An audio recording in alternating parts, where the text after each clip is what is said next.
Please subscribe to Face TV Africa and turn the notification on. Face TV Africa, ẹ jọ̀ọ́, subscribe, hete. Face TV was Swoby.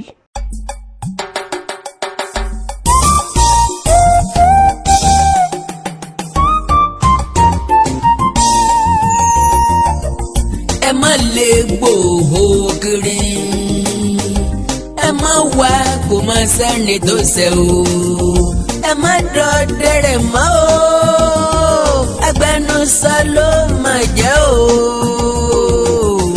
Ẹ má lè gbòòhò kiri, ẹ má wá kó má sẹ́ni tó ṣe o, ẹ má dọ̀dẹ̀rẹ̀ mọ́ o, agbẹnusọ ló má jẹ́ o.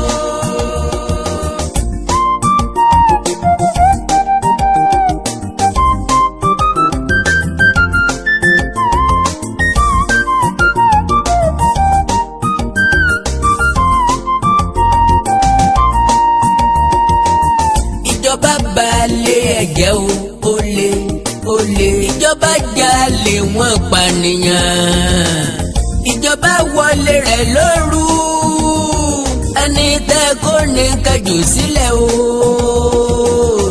Ẹ má lè gbòòhò kiri, ẹ má wá kó má sẹ́ni tó ṣe o, ẹ má dọ̀dẹ̀rẹ̀ mọ́ o, agbẹnusọ ló má jẹ́ o.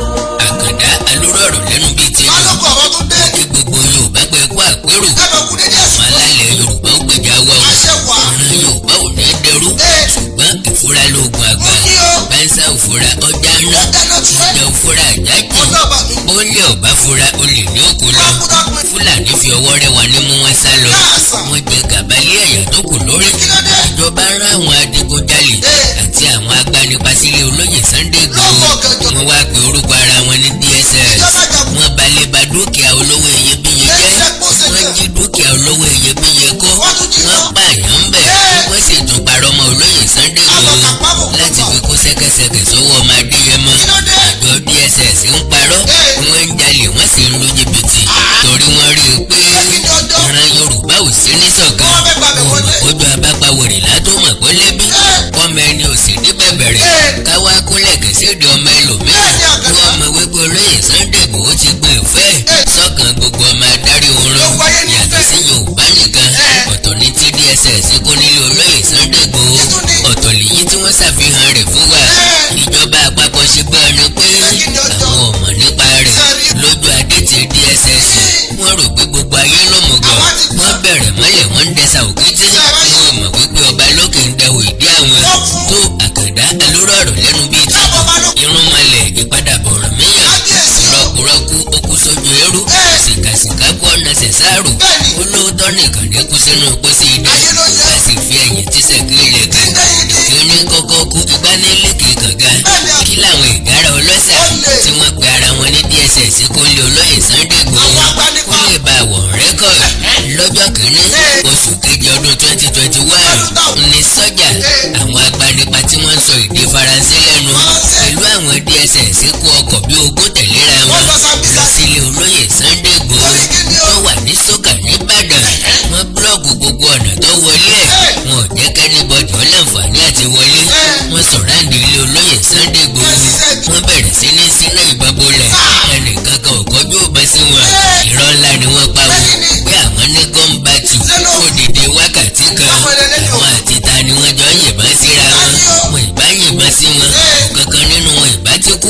Àwọn olóyè Sunday Igboho ìbá kọjú sí wọn ni. Wọn ìbá pé padà síbi wọ́n gbé wá. Àbí àjànú làwọn ni. Àbí wọ́n jẹ́ igbákejì Olódùmarè. Ṣé ìbọn ò lè pa wọn ni? Àwọn rú lóògùn ẹrù. Bẹ́ẹ̀ bó bá rú ọrùn ọ̀wọ́. Ta ni ń jẹun tájá ń jòrò? Nígbà ní ń jakọ arapa lójú ọmọ akúnyányán. Ta ni ń jọdẹ agbẹ̀rin lójú ọmọ apáàyàn? Ẹ mú ẹ kì í ẹran bí òrè kọ́sà. Ẹ dé ẹ̀nà ìdẹ̀rìn lákàtàbúkọ̀ wò. Ajá tí yọ palẹ̀ ilé ẹnu rẹ̀ ọ̀sẹ̀jẹ̀. Ológè ni ó tó pàgùtàn lọ́ọ̀dẹ̀. Balẹ̀ ilé gbọ́dọ̀ tají dandan. Ìta ò ní rorò kọ́ pàgbọ́njẹ. Ìdá ò sì ní rorò kọ́ pàkọ́mi. Dẹ́dùdẹ́dù tí yọ náwó rẹ̀ mú òjijì kò nínú omi láàyè. Yóò sì kó tó jẹ. Ológbò tí yọ pàkèrè. Ojú ti mú rẹ̀ ní ọwọ́ mi o. Olóyè Sunday Igboho pọ̀ lọ́kùnrin.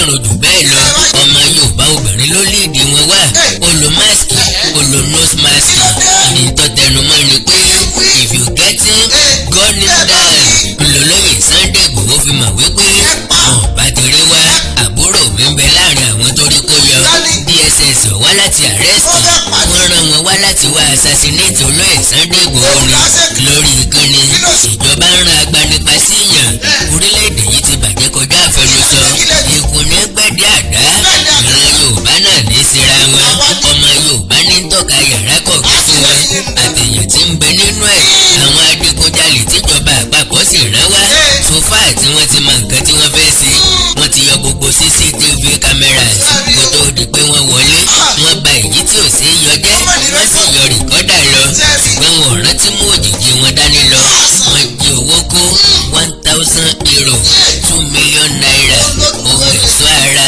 bíi góòlù tọ́wọ́ ti millions of naira ìwé ìrìnnà ìwé ìgbélú iPhone 12 lọ́jẹ́ ti olóyè Sunday Igboho fóònù èèyàn bíi márùndínlógún tí ń gbénu ilé àti àwọn tí àwọn DSS wọ̀nyí pa láìmọye nǹkan ni wọ́n kó láàlè rántí láti ṣe àkọsílẹ̀ rẹ̀ wọ́n kó ìbọn méjì ńbẹ̀ tó jẹ́ ti àwọn ọlọ́pàá tí ń tẹ̀lé olóyè Sunday Igboho àtẹnu géètì ni wọ́n ti ń yìnbọn bọ̀ wọ́n kò fẹ́ẹ̀sì wọlé ni ìbọn ni wọ́n fi dá gbogbo ilẹ̀kùn àbáwọlé ìjà béèrè lọ́wọ́ àwọn ọlọ́pàá pé ìlú wo ni wọ́n ti ń àrẹ́sì èèyàn lóru ṣé ìbọn yíyìn ni wọ́n fi ń àrẹ́sì èèyàn wọn ò gbọ́n sókè o shoot at sight ni o gbogbo tí wọ́n bá ti rí ni wọ́n yìnbọn sí àwọn tí wọ́n pa nílẹ̀sẹ̀ wọn kí ló dé tí wọ́n gbé òkú wọn lọ wáyé tí wọ́n kó àwọn tí wọ́n mọ́wọ́ mẹsẹ̀ ìbọn tí wọ́n gbà lọ́wọ́ àwọn adigunjalè lọ́dún bíi díẹ̀ sẹ́yìn tí ẹ̀rí àrídájú wà wípé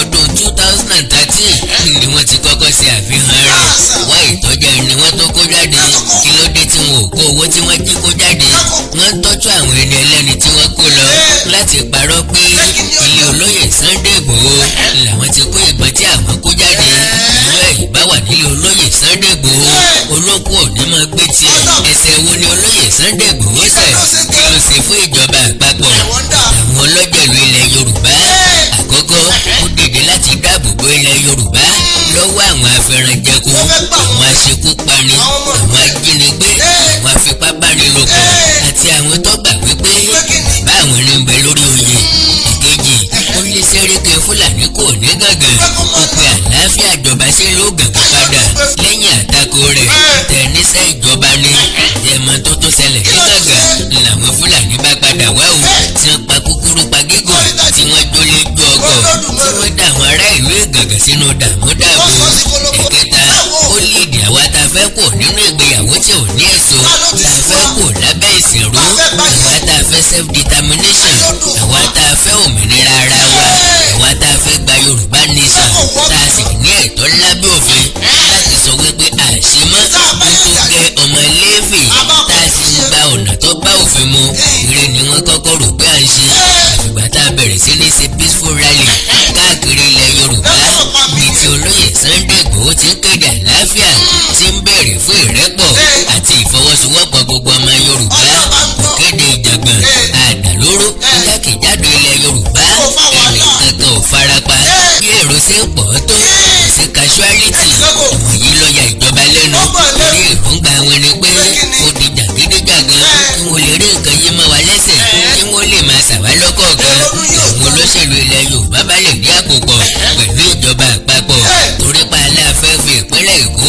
kásẹ̀ rálì Yorùbá nation lẹ̀ àwọn Bọ́lá Ahmed Tinubu àtàwọn ọmọ ẹ̀yìn rẹ̀ wọ́n ń gbé gbogbo ìgbésẹ̀ ká lè boycott rálì Lagos State kọ̀wọ́ọ̀kì ni wọ́n bá ronú lórí nǹkan tó lè dá wa lọ́wọ́ kọ́ táàbà mú ọmọkùnrin Sunday Igboho ìbalẹ̀ àìrọ́nà lọ DSS pẹ̀lú àwọn French speaking assassins wọ́n wá láti Àbújá wọ́n kó àwọn sọ́jà gòdògòdò dání Ìbàdàn láti àtáàkì olóyè Sunday Igboho gbogbo ọmọ Yorùbá ló lòdì sí ọba àyàn lọ́kàn jẹ́ wípé wọ́n fi ọ̀bọ òun lọ̀ wá tó bẹ́ẹ̀ ọ̀kẹ́ ìmọ̀ye nínú àwọn àgbààgbà Yorùbá ti sọ̀rọ̀ Professor Wọlé Ṣóyínká ti sọ nípa rẹ̀ ẹ gbọ́rọ̀ lẹ́nu ọ̀jọ̀gbọ́n.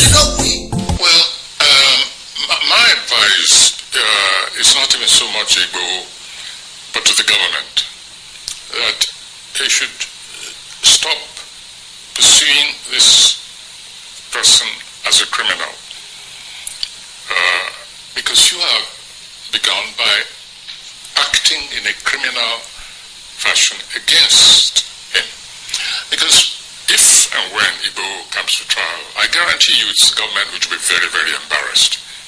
Very embarrassed. So it's not even in the interest of the government. I think they should just tell Igbo, we made a mistake. We should not have acted in this way. You are no longer wanted. Please go back to your home. In fact, escort him to his home, quietly, and let him resume his normal life. To declare him wanted. And then, again, this is another issue of language. I read in some papers, Igbo is in hiding.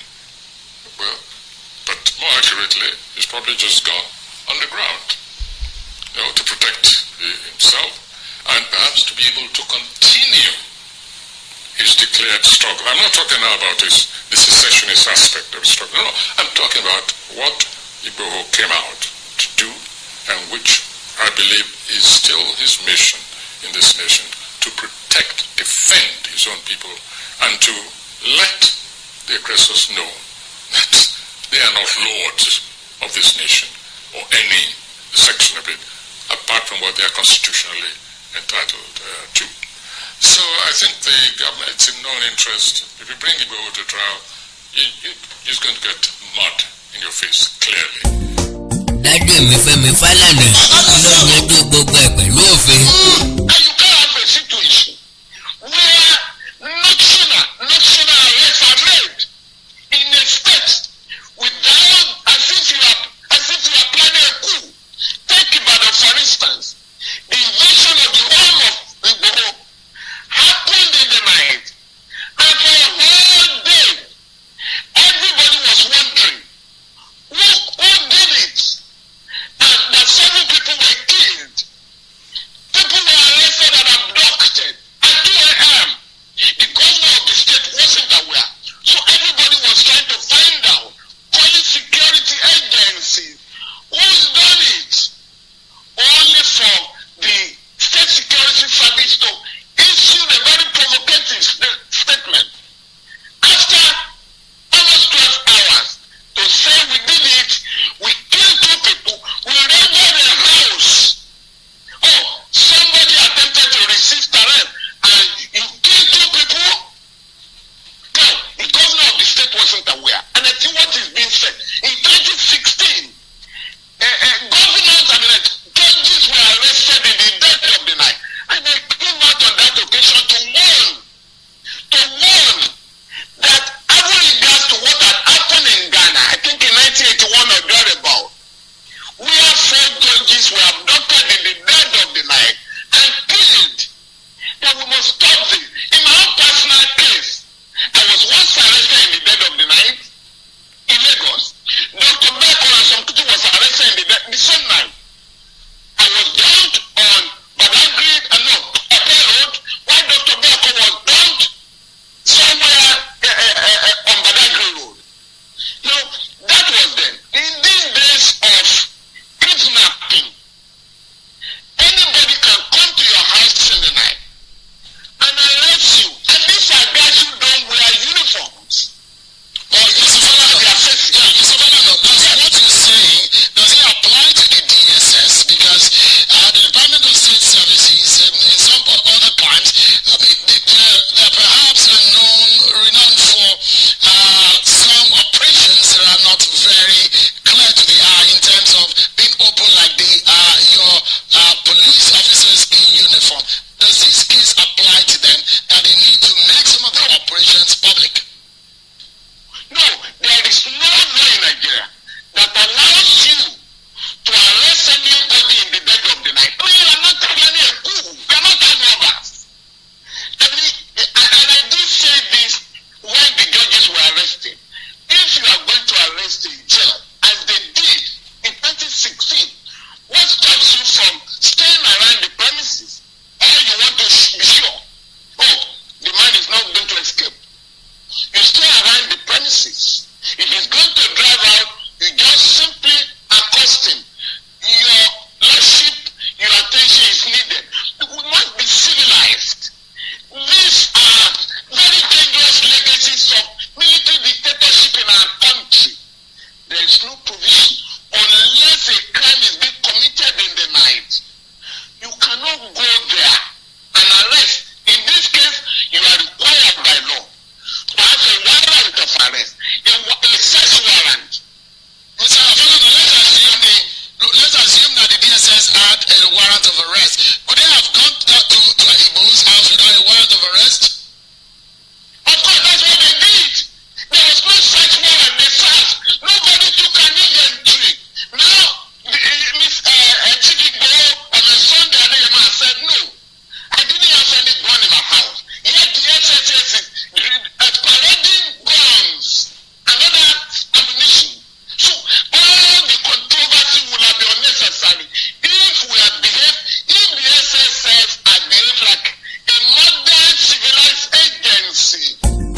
lásán kankan ò tó sí mọ́ o dókíjọba àpapọ̀ yọ̀ǹda olóyè Sunday Igboho ọmọlúàgbé ni kì í tọ̀yàn ẹlẹ́yinjú àánú ni kò fẹ́ kí ìyá ọjọ́ ọmọlàkejì kí DSS ó withdraw wanted statement tí ń bẹ nínú orúkọ olóyè Sunday Igboho ìdí ni pé ọmọ Adéyẹmọ ò lẹ́sẹ̀ kankan kí DSS ó dá owó tí wọ́n jí kó padà 1,000 euro àti 2 million naira jewelries àti bẹ́ẹ̀ bẹ́ẹ̀ lọ kí wọ́n rìlíìsì omíyalé fún wa ẹ bá wa fi lè dike ìfẹ́ olúwa sílẹ̀ ẹ yọ̀ǹda Táíwò fún wa ẹ fi Ọládélé kalẹ̀ o ẹ rìlíìsì Ọlá Awólọ́wọ̀ ẹ yọ̀ǹda Donald ẹ bá wa fi Dúdú kalẹ̀ Alhaji Emir alága pẹ̀lú àwọn tó kù tẹ́ jí gbé ọjọ́ wo níjọba gbà kó oògùn bẹ́ẹ̀ ǹjẹ́ wọn a máa rojọ́ oògùn nílé ẹjọ́ NY tí wọ́n gbà wípé olóyè Sunday Igboho lè yí padà di ológbò wọ́n pa ológbò wọ́n àrẹ́sì ológbò ọ̀rọ̀ ológbò tó ń tẹ̀rín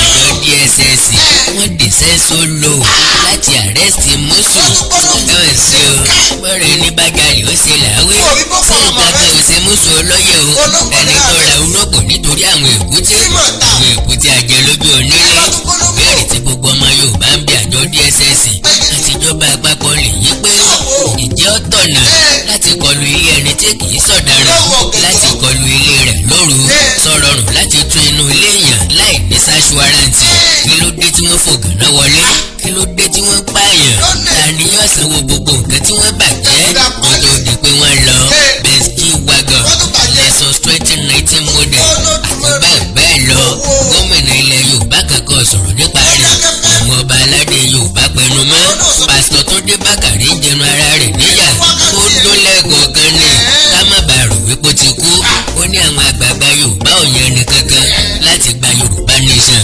jẹ́ bàbá tó bí ọlọ́mọ sọmọ bí wọ́n ṣe gba òmìnira ilẹ̀ Yorùbá lọ́wọ́ ìbò amúnisìn then a ní ìdí àgbà Yorùbá kankan láti gba Yorùbá nation àbí láti jà fún ọ̀la wa tọ́ra mọ̀ wípé gbogbo yín lè ń jẹ nínú títa ọjọ́ ọ̀la wa gbogbo yín ní ń jẹ nínú títa wá sóko ẹrú ẹ jẹ́ káwọn gómìnà ilẹ̀ Yorùbá ọkọ̀ tínú ìpàdé ẹlẹ́yà tiwọn kò yé wọn yóò yé wọn lọ́la aníran Yorùbá ò ní bá Hausa Fúlàní ṣe mọ́ àwọn ń sọ̀rọ̀ nípa káàrí tí ń bọ̀ gbọ́wá láti gúúsù Nàìjíríà iná ń jó wèrè ńlá gọ́tà kí ni wọ́n ń sọ àní súnṣe dé kan èyí ní pẹ́pẹ́sẹ́ o òjò ọdún nìkan àti ẹ̀mọ́ bó ṣe rí gan ni àrò ẹ̀yìn lọ́rọ̀ ẹ̀ sọ̀rọ̀ lálùdé wọ́n sọ ti lálùpá ìjínigbé ní stéètì yín kí lè rí ṣe sí àwọn àgbẹ̀ tó sá kúrò lóko ìgbésẹ̀ wo lẹ gbé nípa rẹ̀ ọ̀nà wo lẹ fẹ́ fi dá wọn padà sóko oúnjẹ sí wọn iná níyọ̀mọ̀ wọn lọ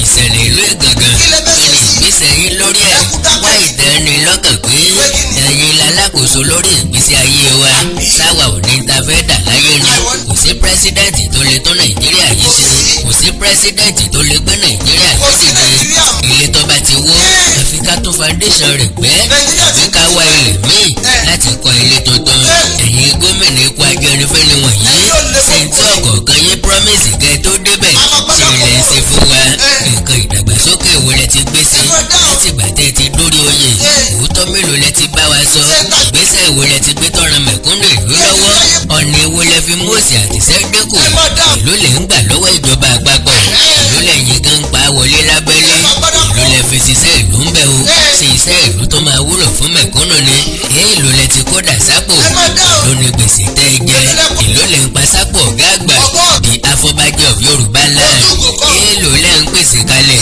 láti forígi ara yín wọlé ẹ̀kejì ẹ̀yin tẹ́ ti pé táàmù méjì ọ̀rẹ́dì ìpele ìwo ló tó kù tẹ́ fẹ́ lọ nítorí mẹ̀kúnnù ìlú náà ni ṣe ti wá rí i pé ọ̀rọ̀ olè tà lẹ́nu ìyá olè àpò kan náà lè ń pẹran sí kò sí yàtọ̀ nínú ọmọ báńtálẹ̀ yín èyí tí ń jẹ irú lọ́dà ni àbí èyí tí ń jilẹ̀ ìkan ògbẹ́ kan eégún olè lábala ajá yín ò torí olówó ẹ̀sọ́ dẹ̀ bọ̀tì báyìí ni mo ṣe tí mo fi mẹ́rin sí jẹ ẹ̀rọ a máa yanjura wọn lọ we've made our point we are no more interested in Nigeria or one nation we want Yorùbá nation ẹ̀rí Yorùbá nation wa láì délẹ̀ ìlérí àní padà sẹ́yìn tó bọ́ sẹ́nu Abọ́lárìn wá ti wọgbọ́ àwòrán ó kàn ti ń bẹ lọ́wọ́ alábàáhùn táwọn rẹ̀ bọ̀tì a ní alátakò ní àjọ United Nations Fúlàní èṣù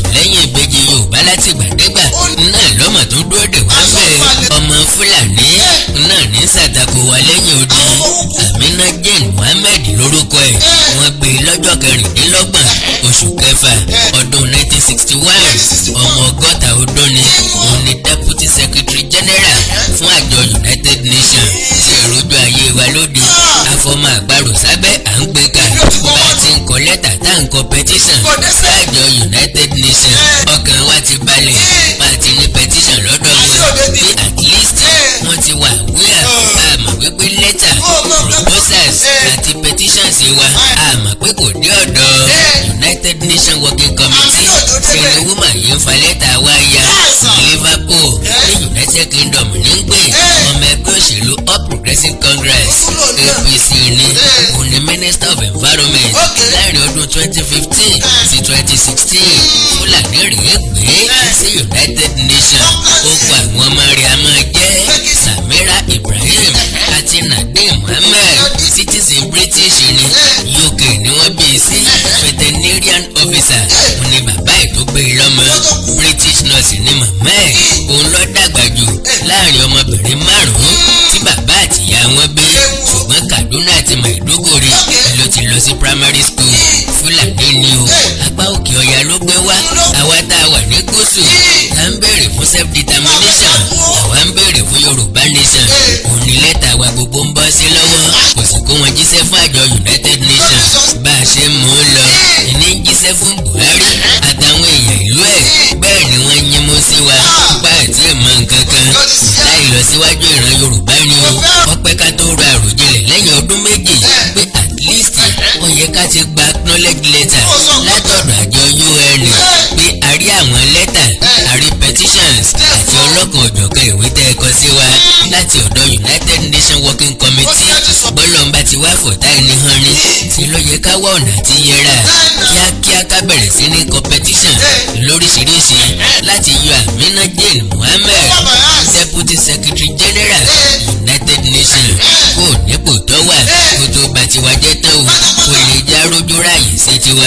àkàndá alóró ọ̀rọ̀ lẹ́nu bíi tìjọ Àjàó Àró Awíkóńkó asọ̀rọ̀ lójú ọlọ́rọ̀ ẹ jẹ́ kí gbogbo wọ́n gbárùkù tí olóyè Sunday Igboho sẹ́wọ̀n gbá kíkanjú kan ò lè dógó sí bí ọ̀básá látìlẹ́yìn fún ìjọ àjùmọ̀jó ní gbayì kíkọ́ni ijó ànìkànjó kọrin lẹ́sẹ̀ kúrógàn ní balẹ̀ni lẹ́yìn yóò gbọ́dọ̀ ọ̀yà bájá balẹ̀ni lẹ́yìn yóò pọ̀ bọ́ ẹ̀jẹ̀ á gbìyànjú ọ̀nà tá a bá rí gbà fi ṣèrànwọ́ ohun ìní ẹ̀ tí wọ́n bàjẹ́ lórí ìfẹ́ tó ní sí ìlú ẹ̀ lórí ìfẹ́ ìṣẹ̀tàn sáwọn èèyàn ìlú rẹ̀ náwó bá ṣe gbà tí ó sàwọn ọwọ́ kẹ́ni ẹsẹ̀ lóore náà wọ́n má sàwọn ẹnu olóyè Sunday Adéyẹmọ o láìkú ẹ̀kìrì kò sẹ́ni tí yóò fawọ́ rẹ̀ sí gbọ́dọ̀ òun kọ gbogbo ayé lóminú pé bò lórí ṣe kú ọyọ torí pé Ọlọ́run ń bẹ lẹ́yìn rẹ̀ ni o ṣe ni kò fọ̀rọ̀ sí kò bí àgbà má jẹ́ kí ẹnikẹ́ni ó rò rẹ̀ gbámú ayé ò ní rí ọmú ò ní fọjọ́ ọlọ́jọ́ lọ gbogbo ọmọ Yorùbá ilé lóko lódò lẹ́yìn odi